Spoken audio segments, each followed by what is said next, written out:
नमस्कार। उम्मीद है आप लोग स्वस्थ और आनंद होंगे।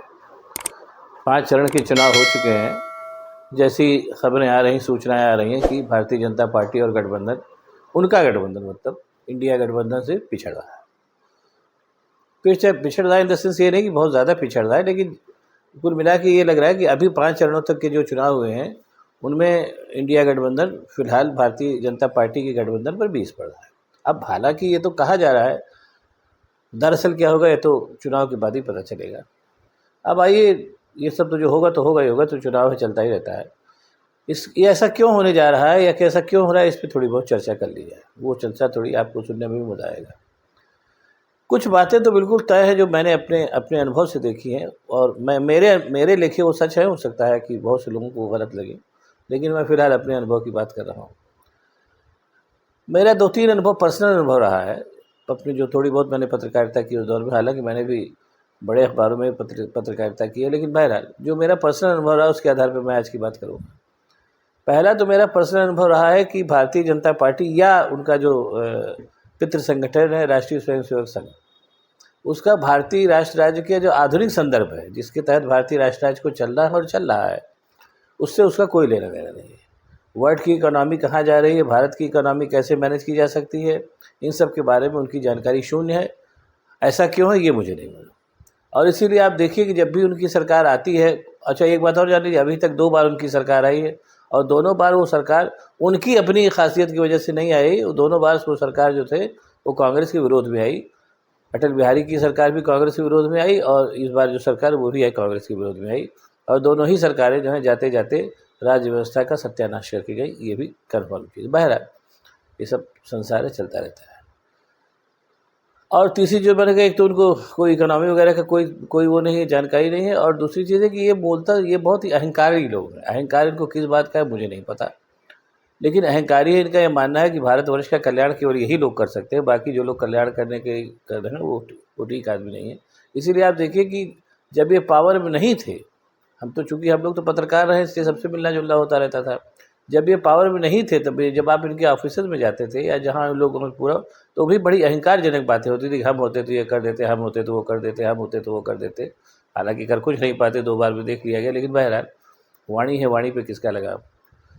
ये मतलब 2-3 चीज़ें इनकी खास है। और तीसरी चीज़ ये है कि अहंकार, मैंने बताया ना कि अहंकार इतना ज़्यादा है कि वो आप उनको कुछ समझा भी नहीं सकते। आप समझाएंगे तो अहंकार के साथ ही साथ वो आपसे मारपीट करने लगेंगे। और जो आधुनिक राष्ट्र राज्य की जो संस्थाएं, उनका भी भरोसा उसमें नहीं है। जैसे फॉर एग्जांपल प्रेस की ही बात ले लीजिए। जब बाबरी मस्जिद गिरी थी उस समय से लेकर के आज तक प्रेस के दमन और उत्पीड़न की बहुत सी घटनाएं हैं। प्रेस का दमन और उत्पीड़न 2 तरीके से किया जाता है। एक तो सत्ता करती है, वो काम सबने किया, चाहे वो समाजवादी पार्टी थी, चाहे बसपा थी, चाहे कांग्रेस थी, चाहे सबने अपने से। लेकिन सत्ता में रहते हुए सत्ता के उपकरणों से ये काम किया जाता है। अभी भी आगे भी होगा, ऐसा नहीं है। लेकिन राष्ट्रीय स्वयंसेवक संघ की अपनी अलग से सेना है जिसके चलते वो ये सब काम कराते हैं, मारपीट करना, ये सब करना करते हैं। और जहाँ तक मेरा व्यक्तिगत अनुभव है कि जब बाबरी मस्जिद गिराने से लेकर के और अभी तक जो है वो जहाँ ज़रूरत पड़ती है, संघ अपनी क्या नाम है, जो इनकी जो प्रशिक्षित सेना है उसको उतार देता है। ये भी ये फैक्ट है। तो ये कुल मिला करके जो इनका जो मतलब सिस्टम है, जो मोटी तौर पे ये समझ में आता है, जो अभी तक समझ में आया, 100 साल का तो इनका वो हो ही गया, क्या नाम है, कार्यकाल।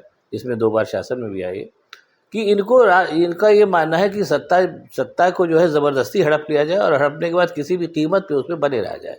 सत्ता के संदर्भ में कॉमन मैन जिससे सत्ता उनको मिलती है उसको लेकर के इनके दिमाग में कहीं कोई करुण या दया भावना नहीं है। ये दिखाइए, चाहे कोरोना वायरस के दौरान जो इन लोगों ने ट्रीटमेंट किया उससे भी कन्फर्म है, या नोटबंदी में किया इससे भी कन्फर्म है। नोटबंदी में तो मामला यही है कि जैसे मैंने बताया ना कि इकोनॉमी की समझ है नहीं, किसी ने कुछ समझा दिया, कर दिया। बहरहाल ये कुल मिला के होता है। अब आइए वापस, अब ये बातें मैंने इसलिए बताई कि इस मानसिकता के साथ भारतीय जनता पार्टी जब भी आती है तो अपना काम करती है। जाहिर सी बात है, चीज़ें ख़राब होनी और होती भी हैं। और चूँकि इनके पास कॉमन मैन के हित में करने के लिए कोई योजना है ही नहीं, या बल्कि करिए कोई योजना ही नहीं शासन को लेकर के, इसलिए हर बार ये झूठ बोल के शासन में आते हैं और दगा करके और धोखा दे करके। जैसे इस बार भी कोई कहने की बात नहीं, 15 लाख मिलेगा, ये सब सारी बातें उसको दोहराने की कोई जरूरत नहीं है। और उसी का एक छोटा सा मतलब जिसको कहना चाहिए कि छोटा एक क्या करें कि उसका लघु रूप जो है वहाँ पर भी वो दिखाया। अमेठी में भी आजकल अमेठी की भी चर्चा चल रही है, देखता रहता हूँ बैठ करके। तो अमेठी में भी अब चूँकि जैसे बताया ना कि जब अपने राष्ट्रीय स्तर पे मोदी जी ने मीडिया को कंट्रोल किया, तो लोकल लेवल पे स्मृति ईरानी ने भी मीडिया को कंट्रोल किया, और वहाँ पर उन्होंने कहा कि मैं आऊँगी तो 13 रुपये किलो चीनी मिलेगी, ये वो तमाम बातें। और अब बातचीत धीरे धीरे पता चल रही है कि चूँकि बेचारे जो लोकल पत्रकार होते हैं, ये हमारे अपने इंस्टीट्यूशन की कमी है, इसलिए मैं इसको बता रहा हूँ कि जो लोकल पत्रकार होते हैं उनके सगे जो है तो न अखबार मालिक होते हैं, न चैनल मालिक होते हैं, और वो केवल पत्रकारिता की हनक से थोड़ा बहुत जो कर लेते हैं, इसमें कोई शक नहीं। लेकिन न मालिक उनका सगा होता है, और न ही क्या नाम है वो बात है, वो मतलब कुल मिलाकर के अपनी जिजीविषा से केवल काम कर रहे हैं, ये कहने मुझे कोई हिचक नहीं। जैसे अभी स्मृति ईरानी ने, वो जो लड़का था जो क्या नाम है, जिसने उनसे पूछा था, तो उसको भास्कर के मालिक उन्होंने कहा मैं भास्कर के मालिक से शिकायत करूँगी। भास्कर के मालिक को चाहिए था कि उसको क्या नाम है स्टैंड लेता, लेकिन उस बेचारे लोकल स्टिंगर को उसने निकालवा दिया। ये कुल मिला के सिनेरियो है। तो इस सिनेरियो के साथ ही जो है अपने मोदी जी भी इस बार भी पावर में आए, झूठ बोल करके और धोखा दे करके। हाँ, तो मैं बात बताया था कि वो बात उन्होंने स्मृति ईरानी ने भी कही कि ये 13 रुपये किलो चीनी देंगे, ये जो झूठ बोल सकती थी वो बोला उन्होंने। जाहिर सी बात है, सत्ता की भी इनकम्बेंसी होती है। राहुल गांधी भी सत्ता से बाहर होने के बाद अमेठी के लिए उतना नहीं कुछ कर पा रहे थे, और भी तमाम कमियाँ थी जिसको फिर कभी बताएंगे। तो अमेठी में लेकर के उनको भी एक तरीके का क्रोध था लोगों में। जो स्मृति ईरानी आई, जब उन्होंने बड़े बड़े लच्छेदार झूठे वादे करने शुरू किए, धोखा देने की नीयत से, बेसिक चीज़ होती कि मोदी जी ने भी धोखा देने की नीयत से सारे झूठ बोले, और स्मृति ईरानी भी धोखा देने की नीयत से। एक तो होता है झूठ बोलना, वो एक अलग बात है। झूठ तो ज़्यादातर लोग बोलते हैं राजनीति में, तो झूठ और धोखाधड़ी, छल कपट जरूरी होता है। लेकिन राजनीति केवल झूठ, धोखाधड़ी और छल कपट का ही नाम नहीं। राजनीति में बहुत कुछ सकारात्मक भी होता है, बहुत बार लोगों ने किया है, कांग्रेस ने भी किया है। और आपके उसके पहले जो तमाम बादशाह हुए थे, उन्होंने, जैसे बादशाहों का जब दौर था, स्वतंत्र भारत तो वो भी मुश्किल से 70 साल पहले स्वतंत्र हुआ, उसके पहले भी तमाम पूरी राजशाही का ही दौर था। उसमें बहुत से राजाओं का नाम लिया जाता है, चक्रवर्ती सम्राट अशोक से लेकर के अकबर महान से लेकर के तमाम तक, जिन्होंने राजा अपने प्रजा के लिए बहुत से काम किया, इसीलिए उनका नाम भी आज तक लिया जाता है। बहुत बड़े ज़्यादातर राजाओं का नाम जो है वो मोदी जैसा था कि आए, झूठ बोले, मजा लिया, चले गए। उनका नाम इतिहास में कोई नहीं लेता। मोदी जी भी इतिहास में 2 लाइन में ही समेटे जाएंगे, ये मैं भी इसे बता दे रहा हूँ। बाकी बहरहाल चर्चा अभी आज की हो रही है। इस उसके साथ मोदी जी आए, और चूंकि कांग्रेस से जनता परेशान थी, या कह लीजिए जो भी था, और लंबे चौड़े वादे करके मोदी जी आए थे, इसलिए जनता ने उन पर भरोसा भी किया। और जैसे मैं पहले भी बता चुका हूँ, फिर बता रहा हूँ, वो सारे वादे वो सारे झूठ एक ऐसा आदमी बोल रहा था जो प्रधानमंत्री पद का दावेदार था, इसलिए लोगों ने उसके ऊपर भरोसा किया। अगर वो कोई कॉमन आदमी होता और कहता कि 15-15 लाख रुपए आपके खाते में आएंगे, या मैं 2 करोड़ रोजगार देने की व्यवस्था करूंगा, तो जनता भरोसा ना करती। लेकिन चूंकि वो सारे झूठ एक ऐसा व्यक्ति बोल रहा था जो मुख्यमंत्री था और प्रधानमंत्री बनने की ललक रखता था, इस वजह से उसको दिया गया।